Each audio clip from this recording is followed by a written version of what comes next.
So basically bought the DJI OSMO Nano, just released, brought it on a trip to me here and just basically testing it out. This is with the audio. In this episode, I'm just going to share not only my reasons for buying it, first impressions. First thing I needed to do when buying the DJI OSMO Nano is look at, do I want 64 gigs or 128 gigs? That's the question. I chose 128 gigs for the very simple reason is that 64 gigs would leave you with 48 gigs internal memory, an additional card by default into it. So I bought 128 and leaves you with about 107 gigs of workable memory. So you can record on it ever since I have it now since a week.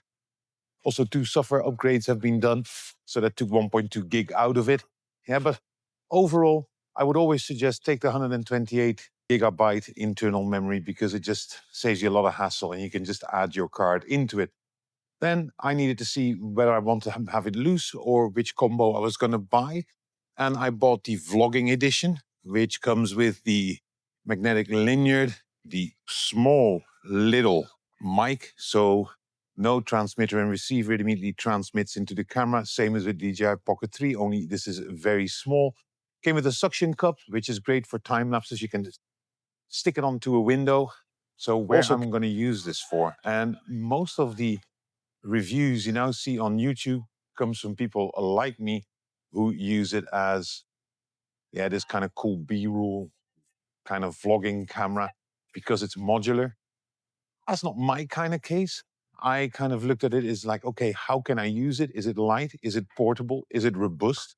The fact is that I really feel that the Osmo Actions are basically action cameras. Yes, you can use them for vlogging, but they're really designed for people on motors, bikes, hikes, and whatever.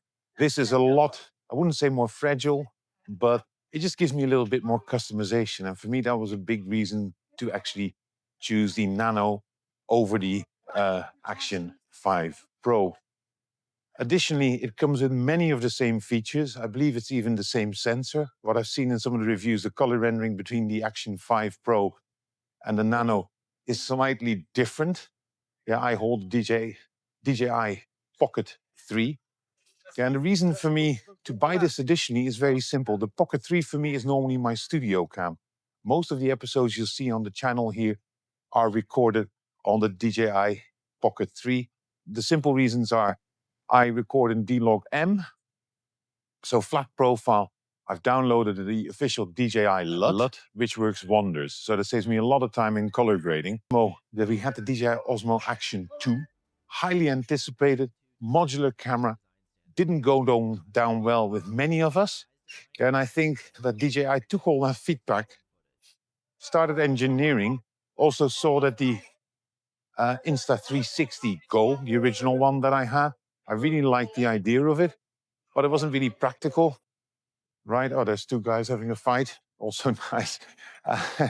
Image quality was and battery life wasn't that good. And I think what DJI did very smartly, they looked at it, they saw the successors from Insta360 and thought, hold on, let us do something similar, only we'll do it slightly differently so we have a broader audience.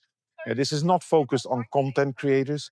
This machine, this is more for people like you and me, recording your life with a little bit of extra features. What I actually bought it for also was because of time lapses and hyperlapses. Now, most of you will say the Pocket 3 is perfect for it. Yes, it is in many ways, but the Pocket 3 to me is also a very fragile machine. I had the Pocket 1 and 2. They dropped a few times and things broke down. The Pocket 3, I've only been outside once or twice. For some reason, I can't really get to the point of comfort that I need to be. Now, I'm walking here in, you've probably seen it, in Krakow in Poland. And this is so small, so unintrusive. Nobody really cares what things look like. It gives me a certain amount of comfort. Now, we have battery life and overheating. A lot is being said about overheating now here on YouTube. It is true if you're only on your first firmware upgrade, so the one you get when you get it out of the box. A few days ago, the second firmware upgrade dropped. And I have to say that the overheating issue is not an issue anymore. Right? So if you think this is overheating, it really isn't. And additionally, quite important here as well, is DJI will probably give another 3 to 4 firmware upgrades.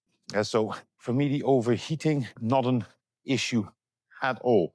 The battery life is actually pretty good, pretty good. One thing I have noticed, if you have both the camera and the module attached and you start charging while recording, then the camera actually does get very warm. And I have to test it if that's actually still the case, because that's not what I actually tested. So let's see how that actually works. One thing I've noticed as well is that the field of view, I'm not even at arm's length here, I'm on only a meter, is extremely wide, which is fantastic if you do talking heads or you want to get the entire scene. Unlike the DJI Pocket 3, it doesn't have a crop mode, right? So you can't, let's say, zoom in on part of the sensor using part of the sensor. That's not here. In post, obviously, you can do it. But that's one of the things you need to keep into mind. Now, the image quality out of this camera is I've basically put down the texture by -1. And I also put the sharpness down for -1, recording in D-Log, so flat color profile. And one of the great things is here, you can use the DJI OSMO Pocket 3 LUT if you're editing from your desktop. But if you go into the DJI Osmo Mimo app, there's quite a few color profiles you can select, which are pretty good actually.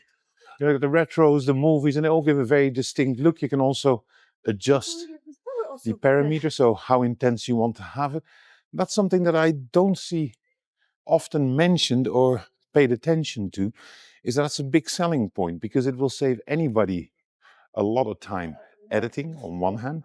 On the other hand, it also makes it mega accessible for people to actually use. Yeah, so people like you and me who are not seasoned filming, seasoned professionals, who just want to have something easy to use that gets the job done. I'm actually impressed with what the Nano is able to do. Now, if you look at the key features here, and I think it's important to mention, hyperlapse and time-lapse are one of, I love these. The time-lapse, as usual, is flawless. The hyperlapse seems to be a bit buggy because you'll have a hyperlapse for 30 seconds, and then all of a sudden it goes back into normal for a couple of minutes, and then it restarts again in hyperlapse. So that is a bit, how should I say, iffy, whiffy. It's not exactly what I expected. The slow motion is for some people very important. For me, it's a nice little gimmick, but I don't use slow motion that much, to be very honest. So I don't really use it. Also a bit on how this camera actually works. So we've got the main camera and then we've got the monitor I'm looking in now. These two you can use connected and disconnected. The one thing though, which I've actually noticed is that once you use the audio module here and you disconnect the main camera from the monitor, the main camera will switch back to straight out of camera audio, which by the way is not bad at all. That also needs to be said. There's quite a few people who always complain, but I think if you compare it to 4 to 5 years ago, the audio out of action cameras, and you compare it to modern day, well, you can only say one thing: way, way better. And even now, with all the small little mics being offered by most of the companies, audio really isn't that much of a thing anymore. If you want perfect, crispy, let's say studio audio by professionals, you're going to have to do a lot of editing or whatever, but that's one of the things here you don't need to know, you don't need to bother about, because let's be honest, this was not designed for professionals. This was designed for people like you and me who want to have an easy, flawless experience shooting video. Now let's talk a bit about creativity and options. You've seen a lot here on YouTube how creators put, the camera in the fridge, get something out. Sure, that's all nice if you're really doing, if you have your own YouTube channel. But if you're watching this and you don't have your own YouTube channel, then I think this is the camera for you, because it does allow you to do some pretty cool things because of its modular design, right? So you can detach the camera, hang it on something magnetic, stand in front of it, and just basically record whatever you want to. You can also, with the linear, place it on your kids with a little cap, have a perfect POV view. If I look at the suction cup, which comes with the ball head also for the selfie stick here, it's perfect. You just stick it to a window and you're done filming time lapses. So that's what I use it for. I'm not going to disconnect it continuously, put it between shelves and all this kind of stuff. because I personally think that's pretty useless. It's not something that I do. There's one use case I nearly forgot to mention. I'm recording this quickly without the audio module on, so you're hearing camera audio. Is I've actually bought a little accessory, a cold shoe from my camera, and I can mount the actual Nano on it. And I can actually go out for taking pictures, and then afterwards I analyze what I've actually shot versus how the scene looked. Yeah, this is completely niche, completely me, but I'm also going to do my lens reviews in the future in the same way. So just that you know it, yeah? Well, now let's go to the things that I think could be improved here. And to be very honest, there isn't much. And if you made it up until here, well, you've seen just the DJI Osmo Nano in action for about 9 minutes. So you pretty much have a good idea. But there's two things in my experience. The first one has to do when your batteries are nearly drained and you start charging them. That's where the camera still pretty much heats up quickly, and I mean very quickly. So maybe there's a firmware upgrade here, but that's also, I think, controversially, is the strongest part is this modular system. The problem is nobody will have 2 or 3 modules. I think the battery life in general is very good, but once it drains, you have no other option but to connect your camera to your module. That's one part. The other part is maybe having a 2 times zoom like you see on the Ace Pro from Insta360. The field of view here is 13 to 15 millimeters, depending on whether you have stabilisation on. I found, just a 2 times button punching. You can do that in post, but that would be great, specifically for those of you who are in photography. But anyways, who do I think that this camera is for? I think for people like me who loves to make their own video diaries. And I think where this stands out from normal mobile phone is the battery. If you start doing what I do, on an iPhone, I need to have a continuous MagSafe battery attached to my phone, which I really don't like. I think this is small, pocketable, easy to operate, and it gets the job done. All right. And with that, let me know in the comments, guys, what you're thinking.